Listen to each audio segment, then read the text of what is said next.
ഇന്ന് തന്നെ ഡൗൺലോഡ് ചെയ്യൂ. കാണൂ നിങ്ങളുടെ ഫേവറേറ്റ് ഷോസ്. എന്റെ പൊന്നു മുത്തശ്ശി, എങ്ങനെ ഇതൊക്കെ ഈ കൃത്യസമയത്ത് ഈ തലയിൽ വിരിയുന്നേ? ഇതൊക്കെ കുറച്ചു കാലം കൂടി ഉണ്ടാവും മോനെ. ഓ, അത് കഴിഞ്ഞ നീ വന്ന് മുന്നിൽ വന്ന് നിന്നാ പോലും എനിക്ക് തിരിച്ചറിയാൻ പറ്റാത്ത അവസ്ഥ വരും. ഒന്ന് പോകുന്നുണ്ടോ? അതിനു മുമ്പ് എല്ലാം എനിക്കൊന്ന് റെഡിയാക്കണം. നീ വാ. എടി, നിന്റെ മുത്തശ്ശിയാ പറയുന്നേ. മുത്തശ്ശിയോട് സംസാരിച്ചപ്പോ എനിക്കൊരല്പം സമാധാനം തോന്നുന്നുണ്ട്. ഇനിയിപ്പൊ ഞാൻ നോക്കിക്കോളാം മുത്തശ്ശി. മുത്തശ്ശി എനിക്ക് വേണ്ടി പ്രാർത്ഥിച്ചാ മതി. ദൈവങ്ങൾക്ക് എത്ര വഴിപാടാ മുത്തശ്ശി നേർന്നിരിക്കുന്നതെന്ന് നിനക്കറിയാവോ? അതൊക്കെ നടത്തണം. നിങ്ങളെ രണ്ടുപേരെയും കൊണ്ടുപോയി ഇടവും വലവും നിർത്തി മുത്തശ്ശിക്ക് അത് നടത്തണം. നീ പോയി സമാധാനമായിട്ട് കിടന്നുറങ്ങും മോളെ. ശരി മുത്തശ്ശി. മുത്തശ്ശി പോയി കിടന്നു.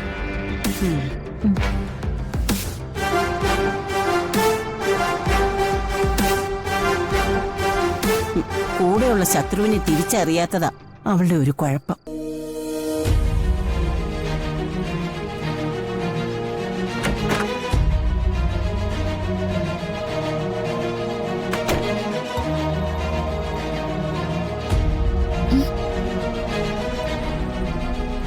നീ ഇതെവിടെ പോയിട്ട് വരോ? ഉറക്കത്തിന്ന് പെട്ടെന്ന് ഞെട്ടി ഉണർന്നു. ചേച്ചി ഉറങ്ങിക്കോട്ടെ എന്ന് കരുതി പുറത്ത് ചെന്നിരുന്നതാ. നീ വന്ന് കിടക്ക്. വാ.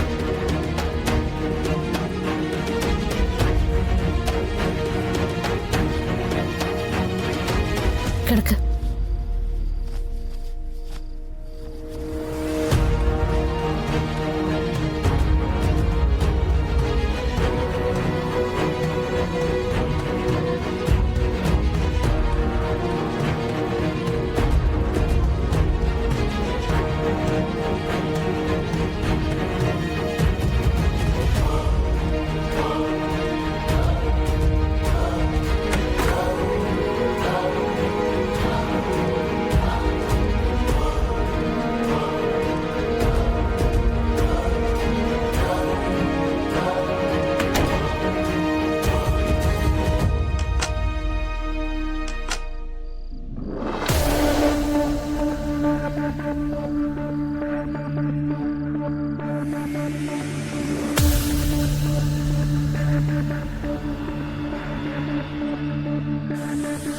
ഇന്ന് അവൻ നിന്നെ മണിയറയിൽ നിന്ന് ഇറക്കി വിട്ടില്ലേ?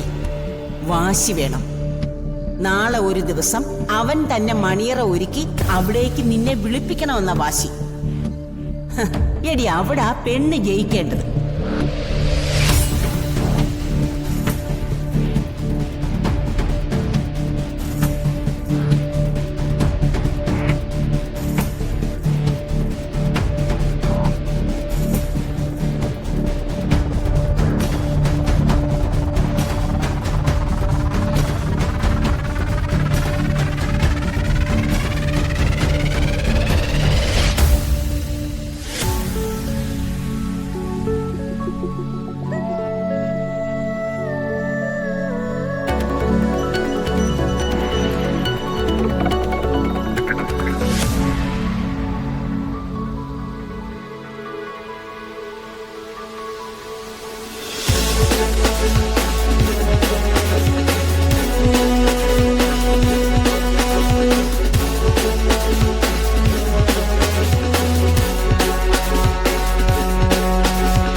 മുത്തശ്ശി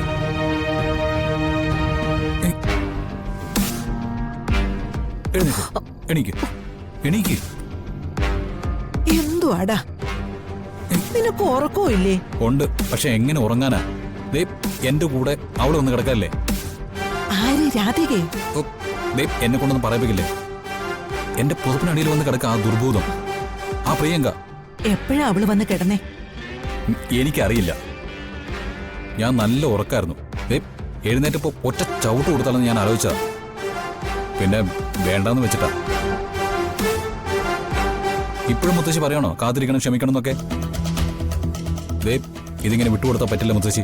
എന്തെങ്കിലും ചെയ്തേ പറ്റൂ. അത് സത്യോ. ഈ കാര്യത്തിൽ എന്തെങ്കിലും ഒന്ന് ചെയ്തേ പറ്റൂ. ഇതിനെന്താടോ ഒരു വഴി? അതെ, വഴി എന്തെങ്കിലും അറിയാമെങ്കിൽ ഞാൻ മുത്തശ്ശി വിളിച്ചോളത്തോ. നേരെ അങ്ങോട്ട് ചെയ്തല്ലേ ഉള്ളൂ മുത്തശ്ശി. ഞാനൊന്ന് ആലോചിക്കട്ടെടാ. ഇനി ഇങ്ങനൊരു പ്രവൃത്തി അവള് ചെയ്യാൻ പാടില്ല. അങ്ങനൊരു പേടി അവക്ക് മനസ്സിൽ തട്ടണം. അതിനുള്ള മാർഗമാണ് ഞാൻ ആലോചിക്കുന്നത്. ഞാനൊരു കാര്യം ചെയ്യട്ടെ. ഒരു കത്തിയെടുത്തൊരു കുത്തു വെച്ചു കൊടുക്കട്ടെ. എന്നിട്ട് ഉറക്കത്തി പറ്റിയെന്ന് പറയും. നേരം വെളുക്കുന്നതേ ഉള്ളൂ. അതുകൊണ്ടായിരിക്കും നിന്റെ ബുദ്ധി തെളിയാത്തത്. അതൊന്നും നടക്കില്ല. അവള് കെട്ടിപ്പിടിച്ച് കിടന്ന് സുഖിച്ചുറങ്ങിയല്ലേ വേണ്ടൂ. അതിനുള്ള മാർഗം ഞാൻ ഉണ്ടാക്കി കൊടുക്കാം. എന്താന്ന് വെച്ചാൽ തെളിച്ചു പറ മുത്തശ്ശി. അതെ, പണ്ട് നീ കോളേജിൽ പഠിച്ചിരുന്നപ്പോ ഒരു സ്റ്റിൽ മോഡൽ ഉണ്ടാക്കിയത് ഓർമ്മയുണ്ടോ? ഓ പിന്നെ ഇതിന്റെ ഇടയിൽ കോളേജ് കാലം ഓർക്കാനുള്ള സമയം. പക്ഷെ എനിക്ക് ഓർമ്മയുണ്ട്. അന്ന് നീ ഉണ്ടാക്കിയത് ഒരു അസ്ഥികൂടോ, മനുഷ്യന്റെ അസ്ഥികൂടം. അത് കാണാൻ നല്ലതായിരുന്നതുകൊണ്ട് എടുത്തു കളയാതെ ഞാൻ തട്ടുംപുറത്ത് എടുത്തു വച്ചിട്ടുണ്ട്. നന്നായി മുത്തശ്ശി. ഇടയ്ക്കിടയ്ക്ക് അതിനെ അങ്ങ് പോയി നോക്കിക്കോ. എടാ, ചില കാര്യങ്ങളെ കാത്തുവച്ചാലേ അതുകൊണ്ടൊരു ഉപകാരം ഉണ്ടാവും. ഇനി ഒരിക്കലും നീ ഉറങ്ങുമ്പോ നിന്റെ പുതപ്പിനടിയിൽ പ്രിയങ്ക എന്ന് പറയുന്ന ഒരുത്തി വരാൻ പാടില്ല. വല്ലതും മനസ്സിലായോടാ നിനക്ക്?